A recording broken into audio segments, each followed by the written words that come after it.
Hey, what's going on YouTube? I've got the stock Polaris Matryx hood right here, and I have the brand new Skinz Helium hood for the Polaris Matryx chassis. We've been waiting for it for quite a while now. It's a little late in the season, but as all of you I'm sure have experienced by now, COVID has delayed everything, and we are just so thankful that we finally were able to get our hands on one of these. So in this video, what I want to do is I want to talk to you about some of the differences and defining characteristics of each, and help you to make a better decision on which hood is going to be the better fit for your style. So let's go ahead and break these down.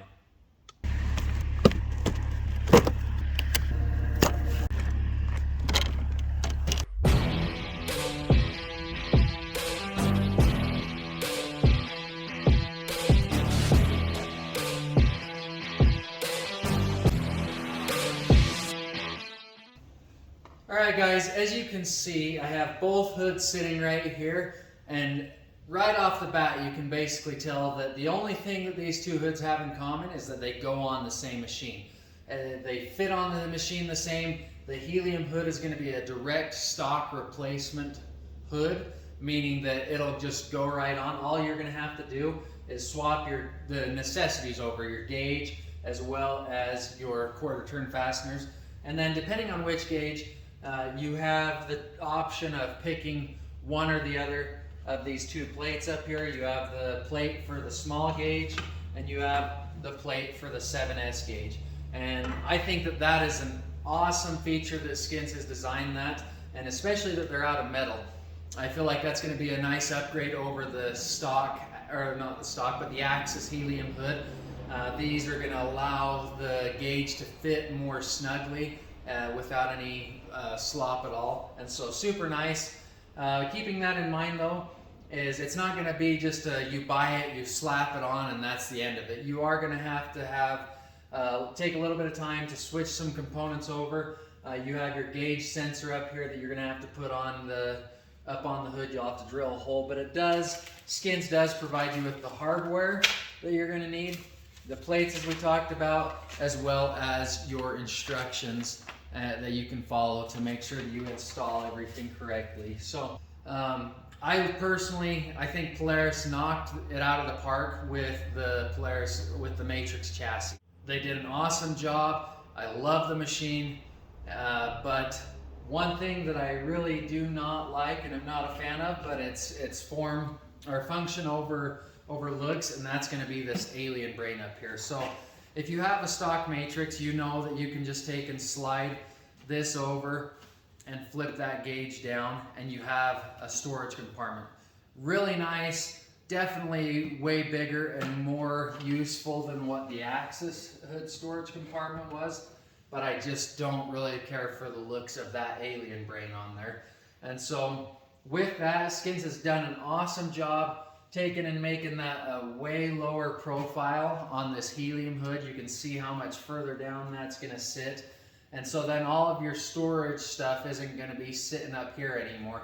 Now it's going to be down in the hood, in this bag. This is a mesh bag right here that is 100% heated by your motor, and it does an excellent job at heating stuff up. And then you also have this bag down here. You can see that it's got the reflective material on it to reflect some of the heat away, but this side right here is mesh. And then if you come over here and open this up, you can see that it's a decent amount of storage. I mean, my whole hand fits in there. You have room for a set of gloves, maybe a pair of goggles, different things of that nature. Keep in mind, if you are going to be running the twin pipe, the SLP twin pipe setup, then this bag is not going to work. You'll have to either replace that with a vent. And I don't know if that's something that Skinz sells, but I do know that Dan Adams has a vent over one of his with his twin pipes on it, and it looks like it was made for it. So you might want to check with Skinz on that. And then we have this bag. We'll open it up real quick. You can see my hand, you have a decent amount of storage in that bag as well. So really nice. One thing that I do kind of wish that they had made possible is just that the Matryx windshield would be able to fit on here. It doesn't fit on here right now. They might offer that in the future, I don't know. But as of right now, that's not an option.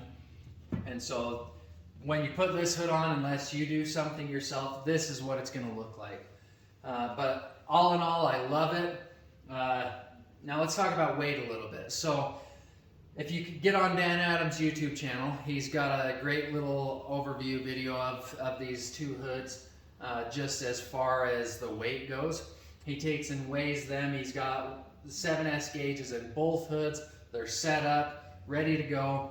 And if you look at the weight numbers, it's about an 8-pound savings. So definitely a substantial savings from the stock hood to the Helium hood.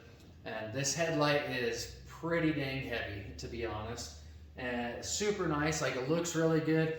The light output is excellent, but it's just a little bit heavy. And so keeping that in mind, you are losing the headlight on the Helium hood. I have a video on how to hook up a little pod light to an Axis Helium hood, and the plugs are, I believe, pretty much the same. I'll be doing a video on that probably later on, because I really like having a pod light on here. Really, you don't have to. You can go with like an oxbow light or a Franken sled light or whatever they are, just a helmet light. But they're different ones that you can attach to like a GoPro or something, and you could just put a GoPro mount on here somewhere, and then you could have that as a flashlight if you end up needing it. So you kind of do double duty there, and it would work out really well, I can see. So that's kind of the weight savings right there. They're completely different materials. This is a little bit more forgiving plastic, I feel like. I believe it's TPU. I don't know what this hood is made out of, but it's a little bit thicker, and so it's probably going to be a little bit more prone to crack, whereas this is going to flex, I would imagine, a little bit more. But nonetheless, cold temperatures and plastic, either one of them could crack for sure. But they are different material, which makes the Helium hood that much lighter. You can see all of the different features of it. So both of them have substantial venting. I don't see that as being a problem on either hood. But yeah, really awesome hood. You are going to have to do a little bit of an install. When you do it, follow the instructions. Let's talk about the price a little bit. So the price on this Helium hood did go up a little bit versus the Axis Helium hood. But one thing you do have to keep in mind, delays have made material hard to come by. It's made manufacturing hard to come by. So with that, you see price increases on fuel, you see price increases on other products, and you can't really blame Skinz for the price going up on it. It's just harder to manufacture these items and to get the material to manufacture it. And so you gotta kind of expect that the price is going to go up. I love both hoods. I really love the look of the Skinz Helium hood. It gives you that mod look to your sled, and there's just really not hardly a downside to it for me. So if you have any questions about it, feel free to hit me up. I'll try to answer those. If you have any videos that you would like to see in the future, I'm not going to be putting this on yet and doing the install, just because I'm going to send it off to my wrap company and they're going to make a template for me. And next time you see it, it'll be all wrapped, but I will go ahead and do an install at that point of the gauges. I've got the 7S gauge, so I'll be using that plate, and I'll just show you how quick and easy it can be to install, and we'll just kind of go from there. If you like the video, give me a thumbs up, like and subscribe to the channel, and hopefully we'll see you on the snow. Thanks, guys.